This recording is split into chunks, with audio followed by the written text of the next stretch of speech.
नमस्कार।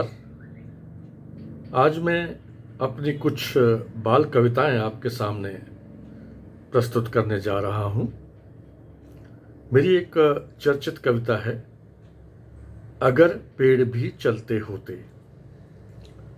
इस कविता को बहुत लोगों ने प्रस्तुत किया है, काफ़ी बच्चों ने भी प्रस्तुत किया है और वो YouTube पर मौजूद है। देखिए मैं कैसे प्रस्तुत कर रहा हूं।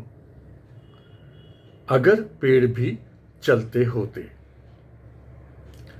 अगर पेड़ भी चलते होते, कितने बजे हमारे होते। अगर पेड़ भी चलते होते, कितने मजे हमारे होते। बांध तने में उनके रस्सी, चाहे जहां कहीं ले जाते। अगर पेड़ भी चलते होते, कितने मजे हमारे होते। जहां कहीं भी धूप सताती, जहां कहीं भी धूप सताती, उनके नीचे झट सुस्ताते। जहां कहीं वर्षा हो जाती, उनके नीचे हम छिप जाते।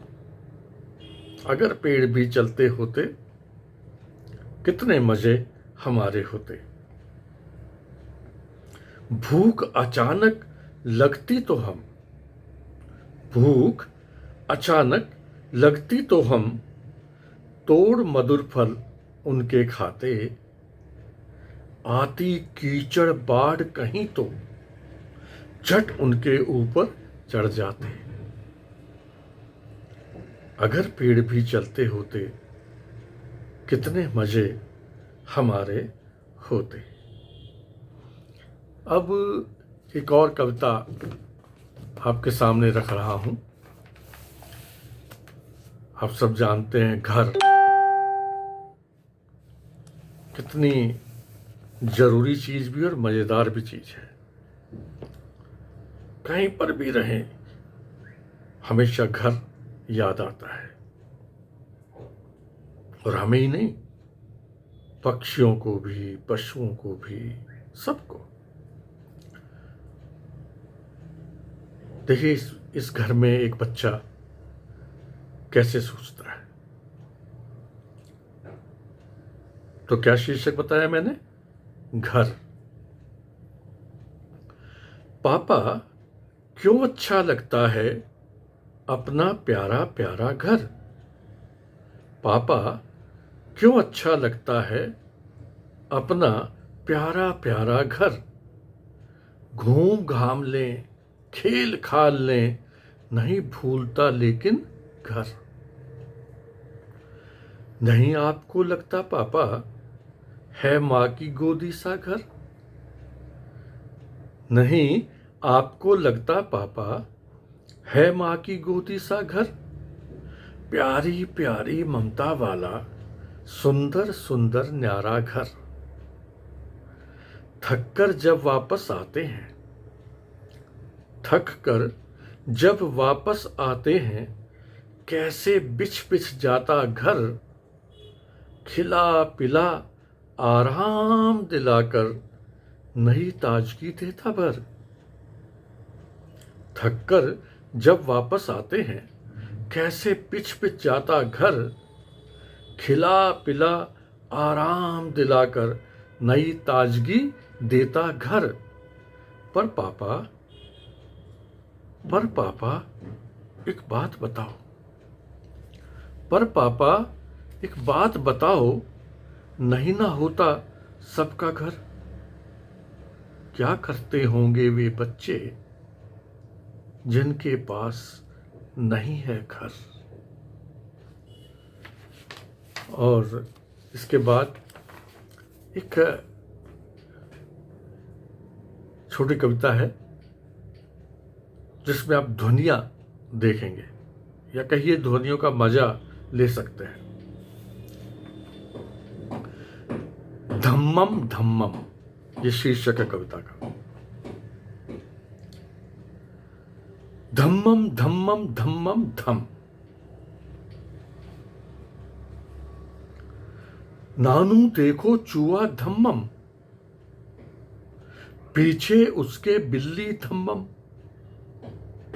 धम्मम धम्मम धम्मम धम, धम्मम धम्मम धम्मम धम। मैं बिल्ली के पीछे धम्मम, मैं बिल्ली के पीछे धम्मम। मम्मी मेरे पीछे धम्मम, उनके पीछे नानी धम्मम, सबसे पीछे मामू धम्मम। धम्मम धम्मम धम्मम धम, धम्मम धम्मम धम्मम धम। मजा बहुत आता है मुझको, मजा बहुत आता है मुझको, जब होते सब धम्मम धम्मम। चलो कबूतर चिड़िया तुम भी, करो करो ना धम्मम धम्मम। क्यों तुम चुप चुप बैठे पप्पी, क्यों तुम चुप चुप बैठे पप्पी, नहीं करोगे क्या तुम धम्मम। चलो सिखा दूं गेंद फेंक कर, करना तुमको धम्मम धम्मम। धम्मम धम्मम धम्मम धम, धम्मम धम्मम धम्मम धम। और इसी कड़ी में एक अलग तरह की कविता, आंखों में भर लाना। देखिए किससे क्या कहता है बच्चा। आंखों में भर लाना। चिड़िया कभी पंख में भरकर थोड़ी हवा गांव की लाना। चिड़िया कभी पंख में भरकर थोड़ी हवा गांव की लाना। चिड़िया कभी चोंच में भरकर थोड़ा जल पोखर का लाना। पंजों में अटका कर अपने, पंजों में अटका कर अपने थोड़ी सी मिट्टी भी लाना। खेतों की थोड़ी हरियाली अपनी आंखों में भर लाना। कुछ शैतानी अपने तन में बच्चों की भी तुम भर लाना। बोली में भर उनकी बोली, खट्टी मिट्टी तो ले आना। हमें शहर में प्यारी चिड़िया, हमें शहर में प्यारी चिड़िया ऐसे थोड़ा गांव दिखाना। हमें शहर में प्यारी चिड़िया ऐसे थोड़ा गांव दिखाना। पुस्तक में ही जिसे पढ़ा है उसकी थोड़ी झलक दिखाना। धन्यवाद।